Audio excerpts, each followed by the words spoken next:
Uminit ang usaping pampolitika matapos umugong ang balitang si dating Ilocos Sur Governor Chavit Singson ay may ibinunyag umanong sensitibong impormasyon na may kaugnayan kay Pangulong Ferdinand Bongbong Marcos Jr. Ayon sa mga ulat, ang nasabing revelasyon ay mabilis na kumalat at nagdulot ng matinding reaksyon mula sa publiko, kung saan ilang sektor ang nananawagan ng agarang paglilinaw at pananagutan. Dahil dito, muling nabuksan ang mga isyung matagal nang ibinubulong sa likod ng kapangyarihan. Sa mga pahayag na iniuugnay kay Singson, iginiit niyang ang kanyang mga sinabi ay umano'y para sa kapakanan ng bayan at hindi para sa pansariling interes. Dahil sa bigat ng mga paratang, may mga grupong nananawagan na raw ng pagbibitiw sa puwesto ng Pangulo habang hinihintay ang malinaw na sagot sa mga alegasyon. Gayunman, may mga mambabatas at eksperto ang nagpaalala na ang anumang akusasyon ay dapat dumaan sa tamang proseso at patunayan sa pamamagitan ng konkretong ebidensya. Samantala, nanindigan ng Malacanang na walang basehan ang mga akusasyon at tinawag ang mga ito bilang bahagi ng paninira at pamumulitika. Ayon sa kampo ng Pangulo, bukas sila sa investigasyon ngunit iginiit na hindi dapat padalos-dalos ang paghusga. Habang patuloy na umiinit ang diskurso, nananatiling nakaabang ang publiko sa susunod na mga kaganapan na maaaring magtakda ng direksyon ng politika sa mga darating na araw.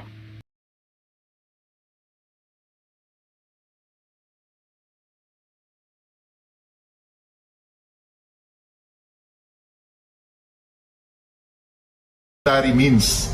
So swift, mabilisang pag-agaw ng kapangyarihan. Pero hindi yun sinusuportahan ng ating konstitusyon kasi fundamentally ang konstitusyon natin, democratic and republican. Ibig sabihin ang power ay nanggagaling sa taong bayan, hindi na nanggagaling sa military. Kaya illegal yun kapag nag-kudeta ka. Bakit binibigyan natin ng special treatment si BBM? So normal na kaso kapag meron kang itinuturo ng gunman, tapos yung gunman nagsalita, ito yung mastermind ko, automatic, may probative pa yung agad yung sinasabi niya. At nasa mastermind na mismo ang magpaliwanag kung bakit hindi siya. Itong si BBM, hindi naman niya may paliwanag ng mabuti.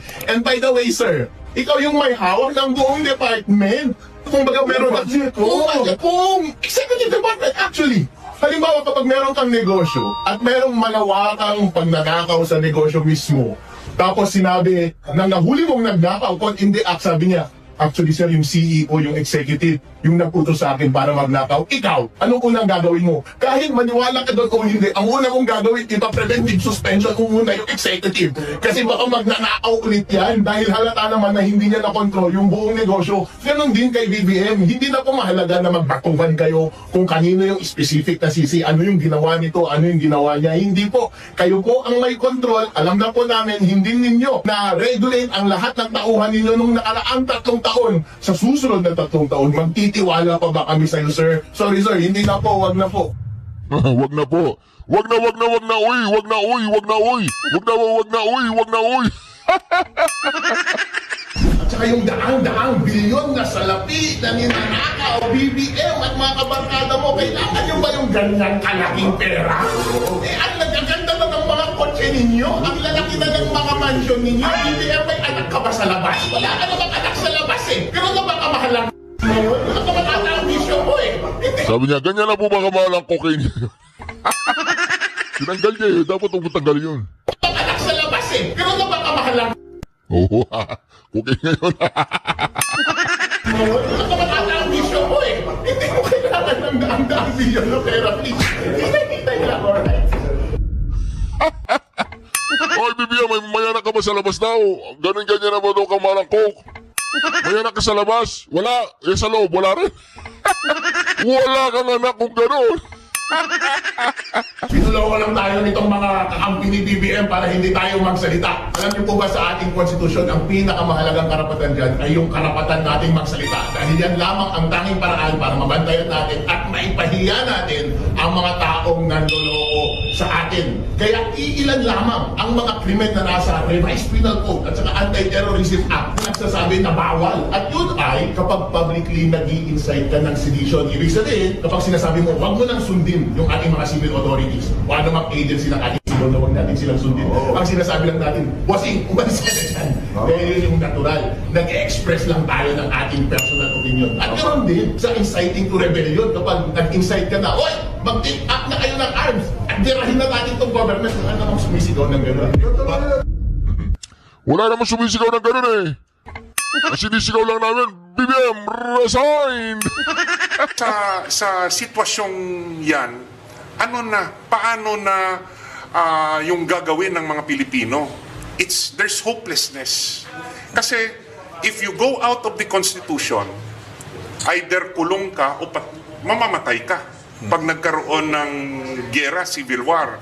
So, kung titignan mo, may mga naririnig tayong balita na yung mag-express ng opinion nila laban sa administrasyon, ikukulong.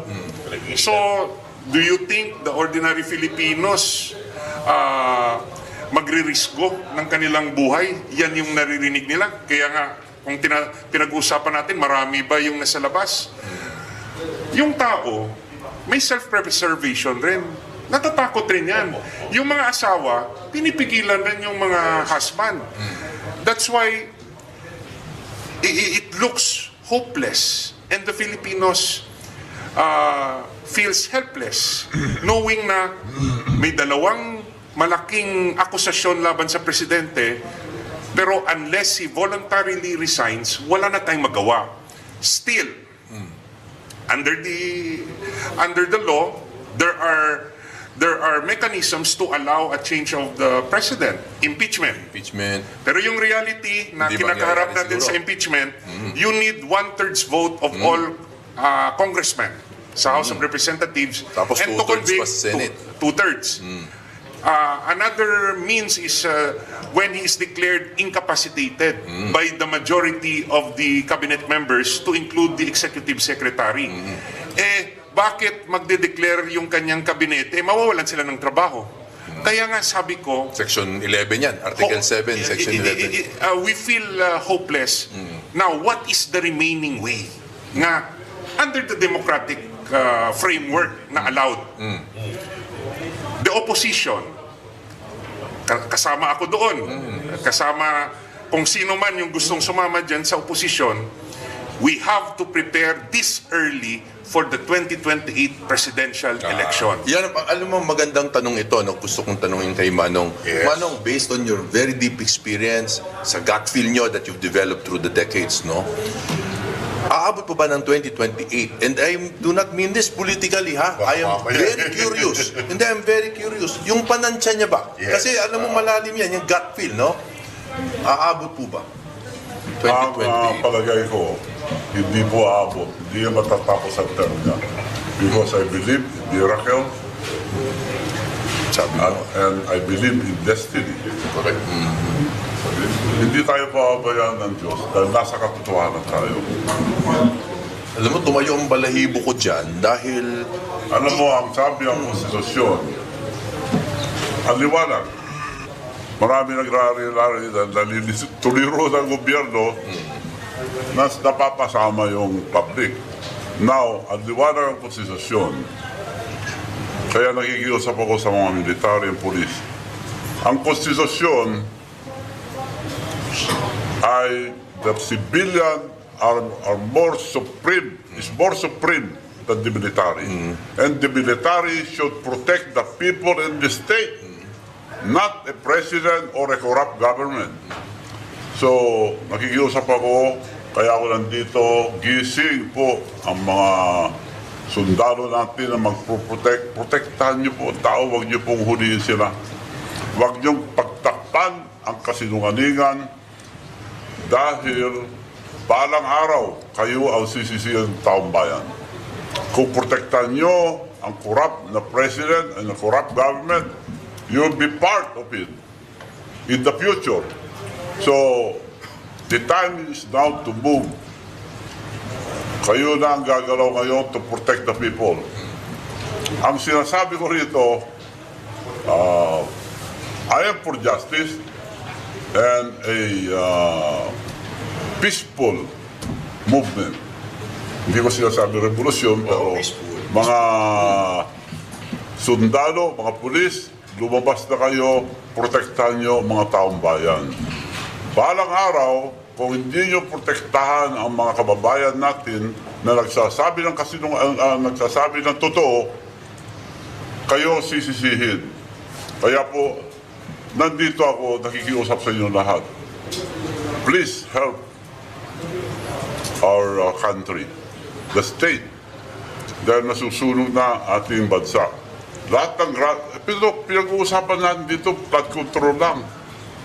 May bago pa po, yung sa mga sibuyas. Ayun, may bago ko sa Pati sibuyas papatulan, pati bigas papatulan. Kawawa ang ating bansa. Wala lang natira. Kawawa. Marami ako dito papasabog pero hindi ko po sabihin. I'm Manong, waiting. wala ba tayo kahit isa dyan na matitikman? Hindi ako pwedeng pwede, parang Hindi ano ba, pwede. panabig ba sa ating mga... Kasi ang hirap, Manong, see-through to, pero hindi namin makita yung nasa loob. May takip. May takip eh. Pero, eto po, may tanong dito galing sa ating mga comments, sa mga netizens. Ay, baka yan, Master Judea, manawagan tayo. Habang nandito po si Manong Chavit, magtanong na po kayo ng mga inyong katanungan. Sige po. Eto, basahin po natin. Ito ay galing po kay Kenneth Kenneth Robles ng Cagayan de Oro.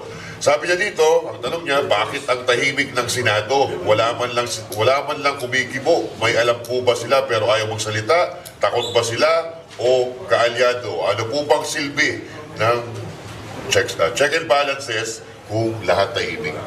Ano? Ang katahimikan ng Senado may ibig sabihin. Meron silang tinatago. Ayun. Bakit sila tahimik? Meron silang tinatago. Meron silang sariling ambisyon. At nung araw, kukunti ang hindi nagsasalita. So kako nga, sa ngayon, dumami na ang kasama yung Senado, nag-member na sila ng silent majority. Majority ng silent, silent majority na sila lahat. Hindi na kagaya ng araw na may tunay na posisyon. Baka may lalagdag si Don JV. Alam nyo, kanina sinabi ni Kajimi na kasama raw kami sa mga natalo, no? Nung 2025 election, no? Dinalo o dinaya? Yung sa akin, Mahirap sa tingin ko, natalo kami sa counting ng COMELEC. Sa COMELEC counting. So, hanggat hindi na imbestigahan ng malalim ang resulta ng Mayo 2025 election, inaamin ko natalo kami ni Kajimi sa counting ng COMELEC. That's why ito yung nakakalimutang dapat pag-usapan, Manong Chavit. We have to bring to the public the importance na dapat magkaroon ng thorough investigation of our electoral process, lalo na sa pagbilang ng boto. Kasi salita tayo ng salita kontra korupsyon ngayon, pag hindi nangyari ang miracle at by 2028 may eleksyon tayo, kahit popular ang ating pambato sa presidente, no? Kung yung bilangan, makina, at wala man lang pirma, wala man lang thumb mark, wala man lang serial number, yung balota, at yung source code, questionable na Baka may data center tree na naman. may mga ganong bagay at yung issue kung tama ba ang paggamit ng vote counting machine, kasi yung sa batas nakalagay na dapat manual counting sa presinto. Tama. At the precinct level. At the precinct level. At yung transmission lang yung pwedeng maging electronic. Pag hindi natin napag-usapan at naimbestigahan na makompare ang balota, makompare sa soft copy, no? At makompare sa transmitted result ng makina sa COMELEC, baka mamaya yung mananalo ay kung sino yung bibilangin ng makina na idedeklara ng COMELEC. So lahat ng ating pinag-uusapan ngayon against corruption, honest election, wala. Dahil nakalimutan natin pag-usapan na may problema pala tayo sa COMELEC. Alam mo, Attorney JV, Master Judea, Manong Chavit, no? Ang very important issue ngayon yan dahil yung sinasabi nating vacancy kung sakali sa dalawa, no? President, Vice President. Lagi natin sinasabi na magiging presidente yung Senate President. Totoo yun pero temporary yun, ha? Kasi by law, nasa konstitusyon din, within 3 days, no? Kailangan gumawa ng mag-convene ng Congress at gumawa sila ng batas for snap election Ayun. to be conducted not earlier than 45 days but not later than 60 days. Ibig sabihin, within a month and a half to 2 months, magkakaroon ng snap election for president. Eh, paano kung meron pa rin pong di umano na may hawak ng ating electoral system, Delikado. eh di wala din. Wala rin mangyayari. Wala din. Yung pinaghirapan natin mga Pilipino, doon pa rin nabagsak. Manong, meron ba kayong pang-substantiate na talagang merong konting magic sa, alam niyo na po, sa botohan? Well, bakit na tayo umabot doon dahil ako hindi naabot sa election ko. Napalayo na tayo sa issue eh. So, In-explore lang natin, pero ayan ang magandang marinig eh. Actually, gusto natin yan. sa Senado, walang mangyayari. Sa legislature sila eh. Walang mangyayari dyan. Dahil yung mga nagsasabi ng katotohanan, pinipigil nila. At pinoprotektahan nila ang mga sinungaling. Yes. Walang mangyayari dyan. Kaya, in due time, ilalabas ko lahat ang ebidensya ko. Aantayin ko talaga to. Pero ayun ako. Kaya sila silent dyan. Yung hustisya na tinatawag ni Manong Chavit, too near, too far. Nasa tabi na natin yung kanyang dokumento, too far, kasi hindi natin alam kailan niya ilalabas. Hawakan na lang natin. Mapapali, di ba? Mabuti na lang yung nabalitaan ko lang sa news, ha? Yung sasakyan ni Manong Chavit ay armored. Matagal na, if Oo. you remember. So yan yung nabalitaan natin, kaya medyo, yan, naka-plastic lang. Pero yung sinasakyan niya, armored. No? BMW. Oo, BMW, manang, no? Baluarte Motorworks. Yeah. Pero may question ako regarding sa election pa rin. Para hindi ka tayo lumayo.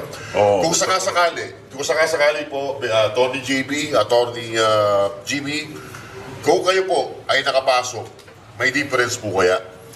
Alam mo, Sa nangyayari ngayon? unahan kita, ka-JB, to be very honest, tingin ko wala. Wala, ganun pa. Because I would like to say na meron, no? Pero kasi right now, kahit yung mga kilala kong may prinsipyo doon, hindi rin kasi makaporma. Yes. No, pero of course I would have tried. No, I would have tried. Hindi niyo po ako makikitang tatahimik. Dahil ako po ay hindi hawak ng kahit sinong oligarkiya. Yes. No, ewan ko kay KJB. Totally. Honestly, I would have made a difference. Bakit? Mangunguna ako na sasamahan ko yung mga rallyista sa lansangan. As senator na nandun sa lansangan, hindi naka-aircon. Dapat. At kung nangyari yun na nandun ako sa rally, pagsasabihan ko yung kaibigan ko si Ka Jimmy, samahan mo ako dito. Ay, sasama naman ako. Yun yun. Mangunguna pa. Oo. Pero ang sinasabi ko lang kanina is, I hope we can make a difference. Saka, ano eh, Oo, it may- just seems like, Oo. parang hawak nila lahat ng sangay eh, no? Ngayon kasi, Norma, sorry. Ngayon kasi, ang parang nag-oppose lang sa kanila is tatlo. Yung nasa, kung nadagdagan man lang siguro, yung O siguro. katulad nila Robin Padilla, Senator Bato at Senator Bongo, baka mayroong konting Numbers pagkakaiba. matter. I think we could make a difference if the numbers are medyo... Yeah. When you say difference, iba yung the passage of law or a resolution as against being the spokesperson of the masses, Tama. spokesperson of the Filipino people. Sana, no? Kung nandun ako, kasabay ko yung taong bayan nagsasalita. Sa House of Representatives, meron. Kahit sinasabi ng iba na medyo iba yung kanyang pag-iisip, nandyan si Congressman Barsaga, nagsasalita. Yes. Nandyan si Congressman Marcoleta, nagsasalita. Sa Senado, nandyan yung mga kaibigan namin. Pero siguro iba lang yung galaw ng isang Senator Hinlo, Senator Jimmy Bondoc, at Senator Chavit, no? Kung nangyari. Kaso Nag-withdraw eh. Nag-withdraw. So, it would have made a difference kung mas marami yung Duterte 10 doon. Yes. Kaya nga, sa taong bayan na sumusuporta sa kay Tatay Digong at kay Vice Presidente Sara, hindi yan sa padami-dami ng boto na maging number 1 senator. Sa padami-dami yan ng senador sa loob ng Senado. Aanhin ni Senator Bongo, number 1 siya. Number 3 si Senator Bato. Number 6, I think si Senator Marcoleta. 3 lang sila. Yes. Outvoted. Yung iba na kinampihan pa, nagbaliktad. We would have Sige made nga, pangalanan mo nga, partner. Senator Villar and si Senator Marcos, kampi natin, pero it would have been different. I would have rather have a Senator Bondoc there than a Senator Marcos. Yes. No? So, personal ko yan na paninindigan. But we welcome the pronouncement of support from Senator Aimee. Malaki rin sakripisyo niya. But from the start, Yes, malaki this ang would not sakripisyo. have happened if the public knew yung sitwasyon ni Pangulong Marcos from the very start. Kung napaaga, ano? Kung Partner, napaaga. maisingit ko lang, I don't know how much time Manong Chavit has Yes. with us today. Sana mahaba pa. But in case lang he has to go, ang final question ko, Manong, ano palagay nyo ang reason kung bakit galit na yung taong bayan and yet ang liit po ng numero na nakikita natin sa kalsada, no? Yung sa lansangan, siguro ang pinaka-effective na movement recently was the INC, obviously, no? Because they've always proven to be very united. Pero right now, they said a trillion peso march. They did not say trillion man march, no? They said trillion peso march. Pero be that as it may, yung trillion peso march, it sounds big. Pero pagdating po sa numero, 3,000, 5,000. Yung trillion, naging 3,000, ano? So, what do you think is the reason, Manong, sa poor numbers? Ang kalaban natin dito, may flood control project. Billion ang pangontra nila sa katotohanan. And palagi kong sinasabi, itong gobyernong ito, grabe lang ang pagnanakaw sa kaban ng bayan. And I'm always telling everybody, greediness is the downfall of every leader. Kaya naniniwala ko di matatapos ni BBM ang kanyang termino dahil may lalabas na makonsensya ang ating military, police, o senator. Ang gagaling nila noon, ngayon, tahimik. Naniniwala po ako na hindi nila mababayaran lahat. Pag lumabas ang isa, tuloy-tuloy na yan. Pag ako, I am for justice. Kailangan makulong lahat na from the president down, president, vice president, senator, congressman, lahat dapat makulong. Sino makakagawa niya ngayon? Nasusunog na sa ating bansa. Mga military, police, makonsensya po kayo dahil ninanakaw na ang kinabukasan ang mga anak nyo, anak natin. The future of our children are being stolen now by this corrupt government. So please, help us. Go out and protect the people. Go out, protect the people so that this will be a peaceful movement. Okay. Hindi ko sinasabi na revolusyon. Malinaw yan. Malinaw yan. Malinaw. Lagi natin narinig kanina pa yan.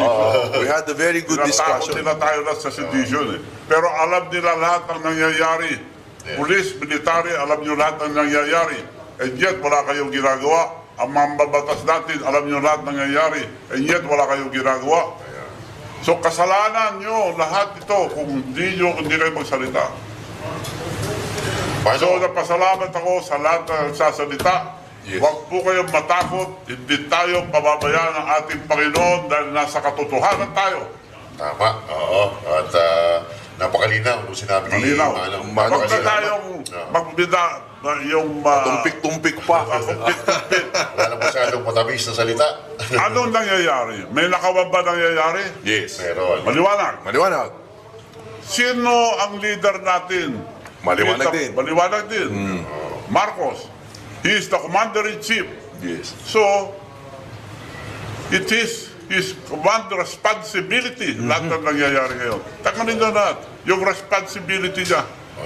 Nasusunog natin bansa.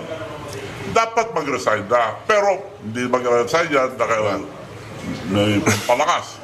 Sabi ng doktor sa akin. Mapalakas na ang apog. Pulburo, sabi ni Maharlika. So, pulburo, sabi ni Maharlika.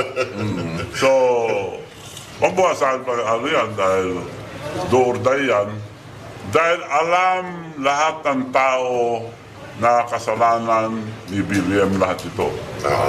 Hindi magre-resign yan dahil natatakot siya. Dahil grabe, this is the worst pinakamalaking pagnanakaw, grabe corruption ever in the Philippines. Alright.